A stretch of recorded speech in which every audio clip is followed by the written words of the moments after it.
Okay چلیے آگے lesson شروع کرتے ہیں. اعوذ باللہ من الشیطان الرجیم بسم اللہ الرحمن الرحیم. آیت نمبر 13 سے 32 تک. وَاضْرِبْ لَهُمْ اور بیان کیجئے ان کے لیے.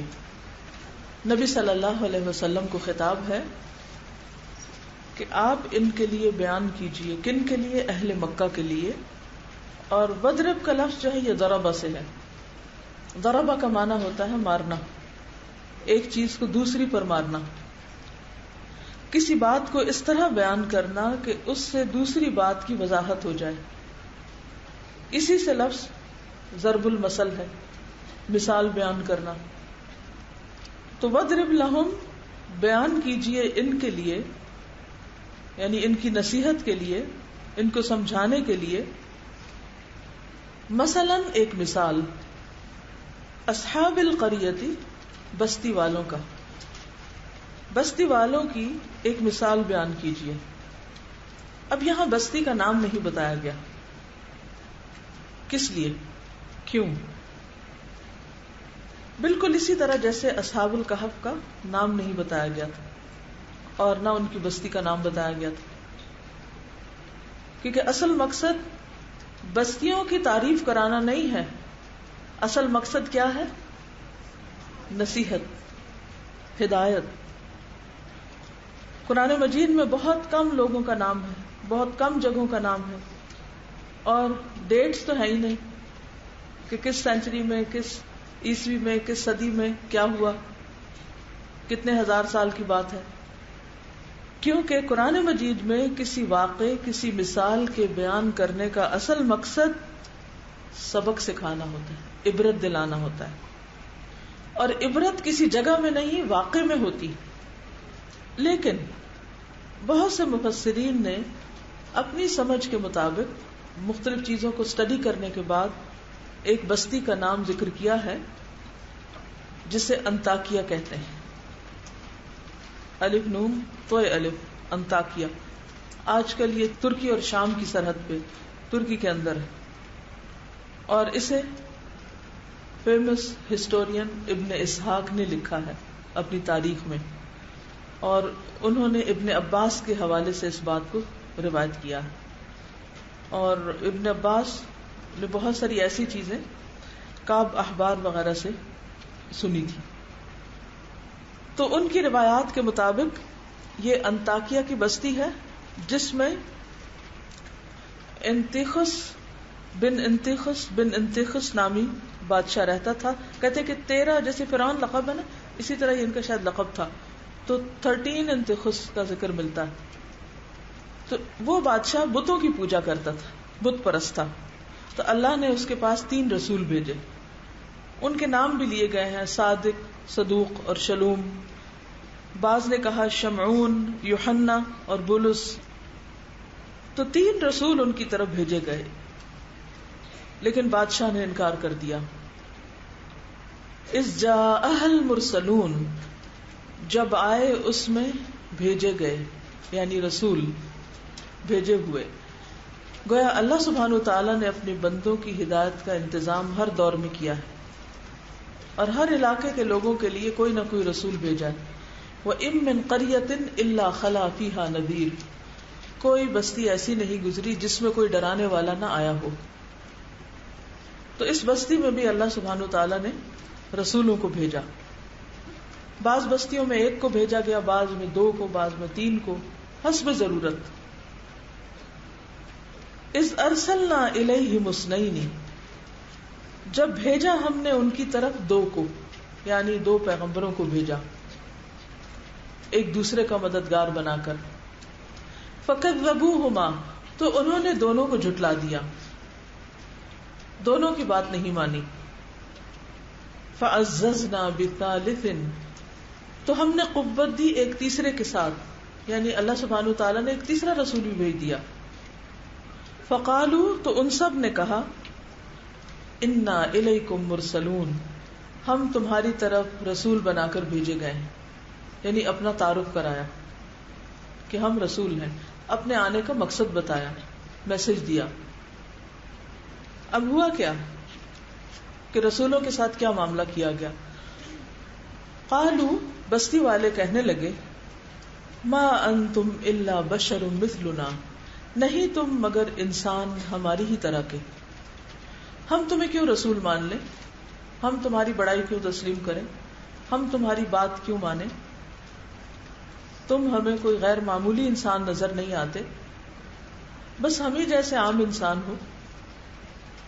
وما انزل الرحمن من شیء، اور رحمان نے کچھ بھی نہیں اتارا. یہ سب تم مولویوں کی گھڑی ہوئی باتیں، اپنے پاس سے باتیں بتاتے ہو. تمہیں اللہ نے نہیں بھیجا اور یہ سب تمہارے دل کی باتیں. ان انتم الا تکذبون، نہیں تم مگر جھوٹ بولتے. یہ سب جھوٹ ہے، ہم اس کا انکار کرتے ہیں. گویا بستی والے ہٹ دھرمی کا شکار تھے، تکبر کا شکار تھے، اور انہوں نے پیغمبروں کی بات نہیں سنی. ایک نہیں، دو نہیں، تینوں کی بات کو جھٹلا دیا اور انہیں جھوٹا قرار دیا. بات یہ ہے کہ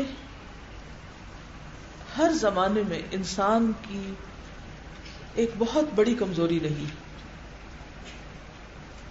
اور انسان کے لیے سب سے زیادہ تلخ چیز، سب سے زیادہ ناپسندیدہ چیز یہ رہی ہے کہ کوئی اس کو نصیحت کرے، کوئی اس کو اچھی بات بتائے، کوئی اس کو حق کی طرف لے جائے. یہ بات انسانوں کو کبھی پسند نہیں آئی کہ کوئی شخص اس کے مزاج کے خلاف بات کرے.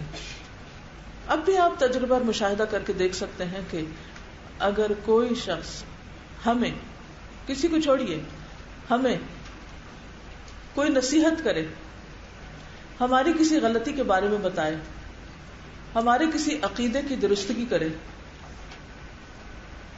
ہماری کسی اخلاقی خامی کی طرف ہمیں متوجہ کرے، تو ہمارا ری ایکشن کیا ہوتا ہے؟ ہم کتنی خوشی سے اس کو قبول کرتے ہیں، کتنے آرام سے اسے لیتے ہیں. ہمارا پہلا ری ایکشن کیا ہوتا ہے جب کوئی ہمیں بتائے کہ آپ یہ چیز ایسے نہیں ایسے کریں، یا یہ بات ایسے نہیں ایسے ہے؟ ہم فوراً نہ کہتے ہیں، نو. کبھی زبان سے کہتے ہیں اور کبھی دل سے اور کبھی عمل سے، اور کہنے والے کو جھٹلا دیتے ہیں، کہنے والے کو جھوٹا قرار دے دیتے ہیں.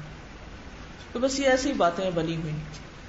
بہت دیکھے ہیں ایسے لوگ جو یہ سب کر رہے ہوتے ہیں. مثلا اگر کوئی شخص نماز نہیں پڑھتا اور آپ اسے نماز پڑھنے کے لیے کہیں تو وہ کیا کہے گا آگے سے؟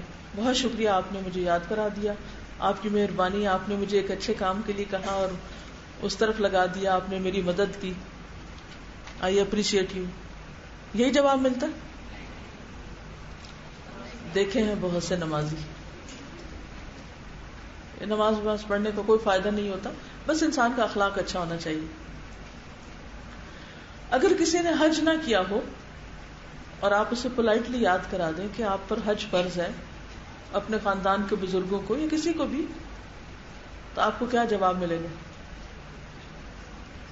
دیکھیں بہت سے حاجی نمازی حج کر کے بھی یہ اور یہ خرابیاں کرتے ہیں.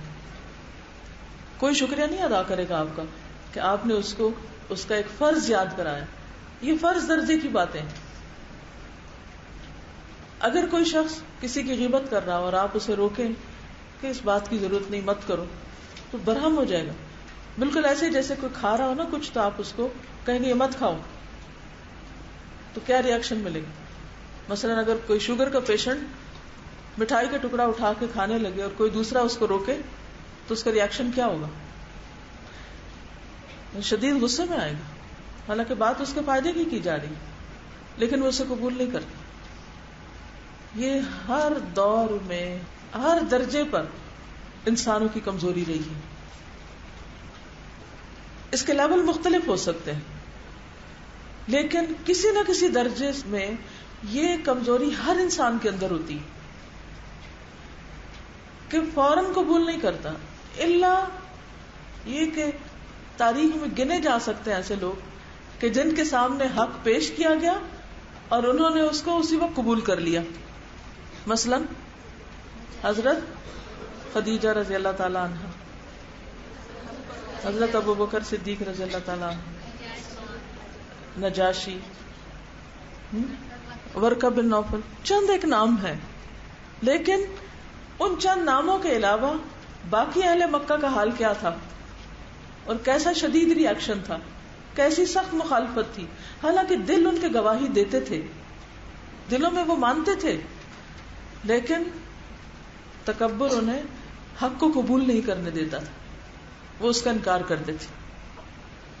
یہ کہیں ایک دفعہ انہوں نے کسی کو حج کرنے کے لیے کہا، کیونکہ اچھے صاحب حیثیت لوگ تھے، تو وہ ناراض ہو گئے، کہنے لگے کہ حج وہاں کوئی ڈسپلن ہوتا ہے، وہاں لوگوں کو پتہ ہی نہیں کیا کرنا چاہیے. اب اگر لوگوں کو نہیں پتا، یہ لوگ ڈسپلن میں نہیں، تو ہم ہی کچھ کر لیں جا کے، ہم کسی اچھے اخلاق و ڈسپلن کا وہاں مظاہرہ کریں. ہم بھی تو وہاں جا کے ویسے ہی ہو جاتے ہیں. پھر سب لیٹر پھینک رہے تو ہم کہتے ہیں چلو ہم بھی پھینک دیں، پڑا ہے نا سڑکوں پہ، ہم بھی اپنا حصہ ڈال دیں. نہیں کہ اگر کسی کو نماز کے لیے کہتے تو کہتے تم اپنی کی فکر کرو. یہ عام جواب ہیں جو آپ کو ملتے ہیں. اسی طرح اگر اخلاقی خرابیوں کے بارے میں بھی آپ کسی کو اگر سمجھائیں کہ کائنڈلی آہستہ بولیں یا نرمی سے بات کریں یا آپ اسمائل کیا کریں یا آپ پیار سے بات کریں، تو جواب کیا ہوگا؟ بڑے آئے بتانے والے. ہاں تم خود اپنے آپ کو دیکھو، خود بھی ایسے ہی کرتے ہو. جی تو بات یہ ہے کہ یہ انسانی کمزوری ہے. انسان کو اگر اس کی غلطی بتائی جائے تو وہ فوراً اس پر بگڑ جاتا ہے. اس بگاڑ کو کنٹرول کرنا بہت بڑے حوصلے کا کام ہوتا ہے. بچوں کو دیکھیں ماں باپ کے آگے کیسے ریئیکٹ کر رہے ہوتے ہیں، حالانکہ انہیں پتا ہوتا ہے کہ ماں باپ بالکل ٹھیک کر رہے ہیں. تو ہوتا یہ ہے کہ انسان معتدل اور ٹھنڈے دل کے ساتھ غور نہیں کرتا کہ کہنے والا کیا کہہ رہا ہے اور اس کے کہنے میں دلیل کیا ہے. اگر اس کی دلیل وزنی ہے تو میں اسے قبول کر لوں، اگر وہ صحیح بات بتا رہا ہے تو وہ میرا خیر خواہ ہے. نصیحت کا تو مطلب ہی خیر خواہی ہے، الدین والنصیحہ.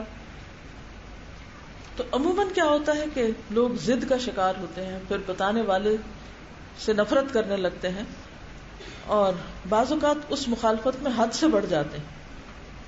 اہل مکہ بھی یہی کر رہے تھے. اسی لیے آپ صلی اللہ علیہ وسلم کو اس مثال کے بیان کرنے کا حکم دیا جا رہا ہے کہ اے نبی صلی اللہ علیہ وسلم، یہ معاملہ صرف آپ کے ساتھ نہیں ہو رہا، یہ آپ سے پہلے بہت سے پیغمبروں کے ساتھ ہوا تھا. جب ایک بستی میں ایک نہیں 3 پیغمبر بھیجے گئے اور انہوں نے ان سب کو جھٹلا دیا، تو اس وقت انہوں نے کیا کیا؟ صبر سے کام لیا. تو آپ بھی صبر سے کام لیں، اپنی قوم کی بے رخی پر بددل نہ ہوں. یہ تو ایک تاریخی تسلسل ہے، ایک کنٹینیویشن آف ہیومن سائیکالوجی ہے، یا اس کا ایک پرتو ہے، یا اس کا اظہار ہے. لہذا آپ ان کے ریئیکشن پر گھبرائیں نہیں. اب بات تو پچھلے پیغمبروں کی ہو رہی، پھر نبی صلی اللہ علیہ وسلم کے لیے ہو رہی ہے، اور اس کے بعد ہم سب کے لیے اس میں کیا سبق ہے کہ اگر ہم کسی کو کوئی اچھی بات بتائیں اور جواباً ہمیں اس کی طرف سے کوئی بدتمیزی سہنی پڑے یا مخالفت یا انکار کا رویہ سامنے آئے، تو اس پر ڈس ہارٹ نہ ہو، بددل نہ ہو، مایوس نہ ہو، نا امید نہ ہو. جو خیر اور بھلائی کی بات آپ کسی کو بتانا چاہیں، آپ اچھے طریقے سے بتاتے رہیں. تو دیکھیے پیغمبروں نے پھر کیا کیا. قالوا ربنا يعلم انا الیکم لمرسلون. انہوں نے کہا ہمارا رب جانتا ہے کہ بے شک ہم تمہاری طرف البتہ رسول بنا کے بھیجے گئے. اگر تم انکار کرتے ہو تو کوئی بات نہیں، ہمارا رب تو جانتا ہے نا کہ ہم رسول ہیں. یہی فارمولہ ہمارے لیے بھی ہے. اگر کوئی ہماری نیت پہ شک کرے، کوئی ہمارے اخلاص پہ شک کرے، کوئی ہماری صداقت پہ شک کرے کہ ہم دوسرے کو صحیح بات بتا رہے ہیں یا نہیں، تو جواب میں اگر انکار ملے تو کیا سوچنا چاہیے؟ کوئی بات نہیں، ربنا یعلم انا الیکم لمرسلون.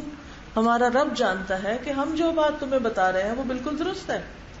اگر تم نہیں جانتے، تم لا علم ہو اور اس بنا پہ انکار کر رہے ہو تو تمہاری مرضی. اب دیکھیں کہ کتنا ٹھہرا ہوا اور ٹھنڈا جواب ہے یہ. انہوں نے 3 باتیں کہی اور انہوں نے جواب میں 2 باتیں کہی. ان کی 3 کیا تھی؟ قالوا ما انتم الا بشر مثلنا، تم ہماری طرح کے انسان ہو. اور یہ مسئلہ بھی ہر دور میں رہا ہے، ہر پیغمبر کو یہی طعنہ سننا پڑا کہ ہم تمہیں کیوں پیغمبر مانے جبکہ تم ایک انسان ہو. دوسری بات وما انزل الرحمن من شیء، رحمان نے کچھ بھی نہیں اتارا، صاف انکار. تیسری بات ان انتم الا تکذبون، تم سب جھوٹ بول رہے ہو. پیغمبروں نے کس طرح جواب دیا؟ قالوا ربنا يعلم انا الیکم لمرسلون وما علینا الا البلاغ المبین. جب میں یہ پڑھ رہی تھی صبح بھی تو مجھے ایسا لگ رہا تھا کہ جیسے 2 گروہ آمنے سامنے، ایک تیز و تند بول رہا ہے، بدتمیزی سے بات کر رہا ہے اور جھٹلا رہا ہے، اور دوسری طرف انتہائی بھلے مانس لوگ ہیں اور وہ جواب میں بہت پیار سے کہتے ہیں قالوا ربنا يعلم انا الیکم لمرسلون. وہی نہیں کہتے کہ تم جھوٹ بولتے ہو. دیکھیں سچوں کو جھوٹا کہا جا رہا ہے، لیکن جو اصل جھوٹے تھے ان کو پیغمبر یہ نہیں کہتے کہ تم جھوٹ بولتے ہو اور رحمان نے یہ اتارا ہے اور ہم انسان ہیں مگر پیغمبر ہیں. وہ ان کی بات پکڑ کے جواب نہیں دے رہے. اس جواب کے انداز پر غور کیجئے، وہ اصولی جواب دے رہے ہیں، بہترین جواب دے رہے ہیں. اچھا ہمارا جب کسی سے ٹاکرا ہوتا ہے تو ہم بال کی کھال اتارنے لگتے ہیں، بحث مباحثے میں پڑ جاتے ہیں اور اگلے کی بات پکڑ لیتے ہیں کہ تم نے مجھے یہ کہا کیوں، ان الفاظ کے پیچھے پڑ جاتے ہیں. یہ طریقہ درست نہیں ہوتا. انہوں نے جو پہلے کہی تھی نا بات، انہوں نے پھر بھی وہی بات دہرائی. پیغمبروں نے پہلے کیا کہا تھا؟ انا الیکم مرسلون، ٹھیک ہے نا. پچھلی آیت 14 میں آپ دیکھیے فقالو، سب نے کیا کہا؟ انا الیکم مرسلون. آیت 16 میں اسی بات کو تھوڑا مزید تاکید سے کہتے ہیں انا الیکم لمرسلون. مرسلون اور لمرسلون میں کیا فرق ہے؟ لام تاکید کے لیے ہے. انا الیکم لمرسلون، بے شک ہم البتہ رسول بنا کر بھیجے گئے، ہم رسول ہیں. تم نہیں مانتے تو تمہاری مرضی، لیکن ہم تو رسول ہیں. وما علینا الا البلاغ المبین، اور نہیں ہمارے ذمہ مگر پہنچا دینا کھلم کھلا. ہمارے ذمہ صرف تبلیغ ہے، ابلاغ ہے، تبلیغ ہے، میسج کنوے کرنا ہے. اور آپ دیکھیے کہ جو بھی حق کی بات بتانے والا ہوتا ہے اگر وہ اپنے مقصد پر فوکس رکھے اور لوگوں کی مخالفتوں اور تنقیدوں کو ٹھنڈے دل سے لے اور اپنی ذمہ داری کا احساس کرے اور بس اسی پر توجہ رکھے، تو وہ پھر مخالفت سے برہم نہیں ہوتا، اپسٹ نہیں ہوتا، وہ پھر بھی ٹھنڈا رہتا ہے. اب دیکھیے کہ ان کی تیز باتوں کے جواب میں جب وہ کہتے ہیں وما علینا الا البلاغ المبین، یہ کتنا خوبصورت جواب ہے. اپنے آپ پہ لیجئے اس کو کہ آپ کسی کو کوئی اچھی بات بتانے جا رہے ہیں اور آپ کو شدید مخالفت کا سامنا ہے، لوگ سننا ہی نہیں چاہتے، وہ آپ کو جھوٹا قرار دے رہے ہیں، اور آپ جواب میں کہہ رہے ہیں کہ نہیں ہمیں یہ ذمہ داری دی گئی ہے، ہم اپنی ذمہ داری نبھا رہے ہیں اور ہمیں تو پیغام پہنچانا تھا، وہ ہمیں پہنچا دیا. تو اس سے مخالفتوں کے باوجود آپ کی کیفیت کیا ہوگی؟ کیا ہوگی؟ بہت اطمینان ہوگا کہ آپ اپنا فرض پورا کر رہے ہیں. جس شخص کی نظر اپنا فرض پورا کرنے پہ ہوتی ہے، اپنی ذمہ داری ادا کرنے پہ ہوتی ہے، اپنے اوپر وہ فوکس کرتا ہے کہ میری غلطی کہاں ہے اور میں نے اصلاح کیسے کرنی ہے، اور میں جو کام کر رہا ہوں وہ کیوں کر رہا ہوں، اور اس کو کس طریقے سے مجھے کرنا ہے، اور کیا میں اپنی ذمہ داری پوری کر رہا ہوں، تو اس سے یہ ہوتا ہے کہ انسان اضطراب کا شکار نہیں ہوتا. ایک اور بات یہ ہے کہ یہاں پر آپ پیغمبروں کے ریاکشن میں ایموشنز نہیں دیکھتے، ایموشنل ریاکشن نہیں ہے. آج آپ دیکھیں دنیا بھر میں مسلمان اسلام کے خلاف کسی بھی بات کے جواب میں جو اسٹریٹجی اختیار کرتے ہیں وہ کیا ہوتی ہے؟ ایموشنل. دلیل کی بنیاد پر نہیں، ایموشنز کی بنیاد پر کام کرتے ہیں. اور یہ غلطی ہم بہت سے معاملات میں کرتے ہیں، صرف دین کے معاملے میں نہیں. مثلاً ایک لڑکی کی شادی ہوتی ہے، شادی کے انتخاب میں عام طور پر کس چیز کو پریفرنس دی جاتی ہے؟ یعنی شادی کے لیے لڑکی یا لڑکے کے انتخاب میں عموماً کیا چیز سب سے اوپر رکھی جاتی ٹاپ پہ؟ ایموشنز. اگر کوئی شخص کسی سے ایموشنلی اٹیچڈ ہے، خواہ وہ میچ ہے یا نہیں، جوڑ بنتا ہے یا نہیں، وہاں گزارا ہوگا یا نہیں، لیکن کیوں شادی کرنا چاہتے ہیں کسی خاص شخص سے؟ بنیاد کیا ہے؟ ایموشنز. تو یاد رکھیں ایموشنز زندگی میں خوبصورتی تو پیدا کرتے ہیں، لیکن ایموشنز زندگی گزارنے کی بنیاد نہیں ہوتے. اسی طرح کوئی بھی کام آپ کرنے لگے، دین کا یا دنیا کا، اگر آپ کے کام کی بنیاد صرف ایموشنز ہے تو آپ کامیاب نہیں ہو سکتے. کیونکہ ایموشنز جو ہیں وہ شیشے کی طرح ہوتے ہیں، بڑے نازک ہوتے ہیں، جھاگ کی طرح ہوتے ہیں، بلبلے کی طرح ہوتے ہیں، ایک دم اٹھتے ہیں، ایک دم بہت ہائی ہو جاتے ہیں. اور جو چیز ایک دم بہت ہائی ہو جائے وہ ایک دم اس میں ڈر ہوتا ہے کہ وہ بہت جلد بیٹھ بھی جائے گی. اسی لیے آپ دیکھیں کہ بعض اوقات لوگ کوئی بہت ایموشنل قسم کا واز سنتے ہیں، کوئی لیکچر سنتے ہیں، اس کے بعد ایموشن سے بھر جاتے ہیں وہاں بیٹھے ہوئے اور رونے لگتے ہیں، اور پھر اپنے ساتھ بڑے بڑے وعدے کرتے ہیں. جب وہ باہر نکلتے ہیں پھر کیا ہوتا ہے؟ جا کے سو جاتے ہیں، تھک جاتے ہیں تو پھر سو جاتے ہیں، جب سو کے اٹھتے ہیں تو ایموشنز بھی ساتھ ہی سو جاتے ہیں. اب دوبارہ ان کو اٹھنے کے لیے پھر کوئی ایسا ہی ایموشنل جلسہ چاہیے، ورنہ وہ سوئے ہوئے ہیں، کام شام کچھ نہیں. تو دین کو بھی بہت سے لوگ صرف ایموشنز کے ساتھ سمجھنا چاہتے ہیں. ہماری اکثریت کی دین سے وابستگی کیسی ہے؟ ایموشنل. نبی صلی اللہ علیہ وسلم سے محبت کیسی ہے؟ ایموشنل. ویسے سارا سال سوئے رہیں گے، جب آپ کو کوئی کچھ کہے گا تو اٹھ جائیں گے، پھر جب وہ چپ کر جائیں گے تو وہ بھی بیٹھ جائیں گے، پھر کچھ یاد نہیں رہے گا. پھر کچھ دن کے بعد کیا ہوگا؟ پھر کوئی شرارت کر دے گا، اور انہیں بھی پتا ہے کہ آپ کے ایموشنز کو کیسے ایکسپلائٹ کیا جا سکتا ہے. اور پھر ایموشنز میں آ کے غلط زبان استعمال کرنا، حتیٰ کہ بعض لوگ گالیاں تک دے کے گندے الفاظ کے ساتھ فیس بک وغیرہ پہ جواب دے رہے تھے. نبی صلی اللہ علیہ وسلم کا تو یہ طریقہ ہی نہیں رہا. کیا یہ اسلامی طریقہ ہے؟ کیا پیغمبر ایسا ہی جواب دے رہے ہیں؟ کیا مخالفت کے جواب میں پیغمبر اسی طریقے پر عمل کر رہے ہیں؟ نہیں. تو یہ ہماری اور بحیثیت قوم کے، بحیثیت امت کے ایک بہت بڑی کمزوری ہے کہ ہم ہر چیز میں ایموشنز انوالو کر لیتے ہیں. میں نہیں کہتی کہ نہیں ہونے چاہیے، ضرور ہونے چاہیے، مگر ان کا ایک حصہ ہے بس. جیسے ایک انسان ملٹی ڈائمینشنل ہوتا ہے، ہماری ایک فزیکل باڈی ہے، اسپرچل باڈی ہے، پھر اسی طرح بایو کیمیکل باڈی ہے، پھر ایموشنل حصہ ہے ہمارا، مینٹل ہے. یہ سب ہماری زندگی، ہمارے جسم یا ہماری شخصیت کے مختلف پرتو ہیں. ان میں سے اگر آپ نہ اپنی ذہنی ترقی کے لیے کوئی کوشش کریں، نہ پڑھیں، نہ لکھیں، نہ محنت کریں، نہ اپنی اسکلز کو ڈیولپ کریں، نہ آپ اسپرچولی اسٹرانگ ہیں کہ اپنے رب کے ساتھ آپ کا کوئی مضبوط تعلق ہو. کتنے لوگ ایسے ہوں گے کہ جو ان خاکوں کے بعد اٹھ کے تہجد کے وقت رو کے دعا کرتے ہوں گے اللہ سے کہ اللہ تو ہمارے حال پہ رحم کر. کتنے ہم اسپرچولی اسٹرانگ تھے.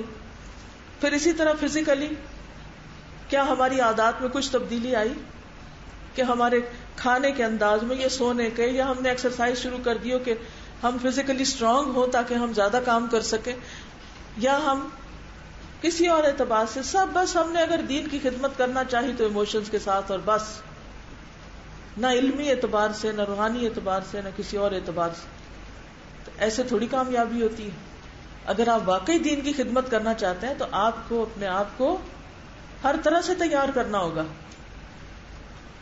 پیغمبروں نے ہمیشہ دلیل کی زبان میں بات کی ہے، دلیل کے ساتھ لوگوں کو سمجھایا ہے اور لوگوں سے بھی دلیل مانگی ہے. کوئی بھی کام کرنا، جنگ بدر کتنا ایک ایموشنل سین ہے، لیکن وہاں بھی اللہ سبحانہ وتعالیٰ کیا فرماتے ہیں؟ لِيَهْلِكَ مَنْ هَلَكَ عَنْ بَيِّنَةٍ، وہاں بھی بینہ کی بات ہے. اور خواتین کے لیے ایموشنل ویکنس جو ہے وہ کچھ زیادہ ہی لگی ہوئی ہے، اس لیے ہمیں تھوڑا سا اور ایکسٹرا ایفرٹ کی ضرورت ہوتی ہے. ٹھیک ہے نا؟ کہیں بھی کوئی کام کرنا ہو تو اس میں ایموشنز کے ساتھ دلیل ضروری ہے. کوئی بھی قدم اٹھائیں، چاہے شادی ہے، چاہے گھر بنانا ہے، چاہے آپ نے کوئی دین کا کام کرنا ہے، چاہے دنیا کی پڑھائی کرنی، کچھ بھی کرنا ہے، سوچ سمجھ کے فیصلے کیا کریں. ٹھیک ہے نا؟ اور آخرت کو سامنے رکھ کے فیصلے کریں کہ کون سی چیز میرے رب کو پسند آئے گی، کس چیز میں میری آخرت کا فائدہ ہے، کس چیز میں دین کا فائدہ ہے. یہ نہیں کہ کس چیز سے میری ایموشنل سیٹسفیکشن ہوتی ہے، اور اگر وہ نہیں ہوتی تو بس میں تو اس کام کو کر ہی نہیں سکتی. بہت سی طلاقیں کس لیے ہو جاتی ہیں؟ شادی یہ سمجھ کے کرتے کہ شاید یہ شادی کوئی ایموشنل سیٹسفیکشن کا نام ہے صرف، اور پھر وہ زندگی بھر اسی کی تلاش میں رہتے ہیں، اور اگر وہ نہیں ملا تو ساری نعمتیں ان کے سامنے ہیچ ہو جاتی اور ہر چیز پہ ناشکری کر بیٹھتے ہیں. تو بہرحال قالوا ربنا يعلم انا الیکم لمرسلون وما علینا الا البلاغ المبین. تو ان گستاخانہ خاکوں کے جواب میں آپ کو کیا کرنا چاہیے؟ آپ کو کیا کرنا چاہیے؟ نمبر 1، اس بات پر تسلی کہ اللہ کے رسول صلی اللہ علیہ وسلم اللہ کے بھیجے ہوئے ہیں. ساری دنیا بھی ان کی مخالف ہو جائے تو کوئی ان کو نقصان نہیں دے سکتا. جس کا ذکر اللہ نے بلند کر دیا، وَرَفَعْنَا لَكَ ذِكْرَكَ، ان کا ذکر کوئی نیچے نہیں کر سکتا، ان کو کوئی نقصان نہیں پہنچا سکتا. پھر یہ کہ ہمارے اوپر ذمہ داری ہے حق پہنچانے کی. ہم اپنی ساری صلاحیتوں کو استعمال کرتے ہوئے، اپنے علم، تجربے، سکلز، مال، دولت، جان، وقت، ہر چیز کو لگاتے ہوئے کیا کریں؟ وما علینا الا البلاغ المبین، البلاغ المبین کریں، کھلم کھلا پہنچائیں، نہ کہ ایموشنز میں آ کے جو دعویٰ کر بھی سکتے تھے اس کا بھی رستہ بند کر دیں. یعنی اس طریقے سے آپ دعویٰ کر سکتے تھے نا، آپ لکھ سکتے تھے، آپ جواب دے سکتے تھے، آپ بتا سکتے تھے لوگوں کو کہ نبی صلی اللہ علیہ وسلم کا اصل خاکہ کیا ہے. لیکن ہم ایسے طریقوں پہ چلتے ہیں جو الٹیمیٹلی ہمارے لیے کچھ بہت فائدہ مند نہیں ہوتے. نبی صلی اللہ علیہ وسلم کو ایک اور جگہ بھی اللہ تعالیٰ فرماتے ہیں فَإِنَّمَا عَلَيْكَ الْبَلَاغُ وَعَلَيْنَا الْحِسَابُ. آپ کا کام کیا ہے؟ پہنچانا. اور حساب لینا کس کا کام ہے؟ سزا دینا کس کا کام ہے؟ اللہ کا کام ہے. فَذَكِّرْ إِنَّمَا أَنْتَ مُذَكِّرْ لَسْتَ عَلَيْهِمْ بِمُسَيْطِرٍ فَذَكِّرْ فَإِنَّ الذِّكْرَى تَنْفَعُ الْمُؤْمِنِينَ. ہمیں مثبت طریقے سے پازیٹیولی لوگوں کو خیر کی بات بتاتے جانا ہے، نہ ایموشنل ہونا ہے، نہ گالی گلوچ سے کام لینا ہے، نہ ہی تان و تشنیع سے کام لینا ہے، اور نہ ہی کوئی ایسا کام کرنا ہے کہ جس سے اللہ ناراض ہو. کرنا کیا ہے؟ علم حاصل کرنا ہے، پختہ علم حاصل کرنا ہے. جو مسئلہ پیش آئے اس کی ڈیپتھ میں جانا ہے، اس کے دلائل معلوم کرنے ہیں، اور پھر اس کے بعد اپنا فرض ادا کرنا ہے جتنا ہم میں استطاعت ہے. ان اريد الا الاصلاح ما استطعت وما توفیقی الا باللہ. ہمیں فساد نہیں کرنا، ہمیں اصلاح کرنی ہے، اور یہ سب کچھ صرف اللہ کی توفیق سے ہوتا ہے. لہذا اصلاح کے لیے اللہ کی مدد ضروری ہے، اللہ سے مدد مانگنی چاہیے. وما علینا الا البلاغ المبین.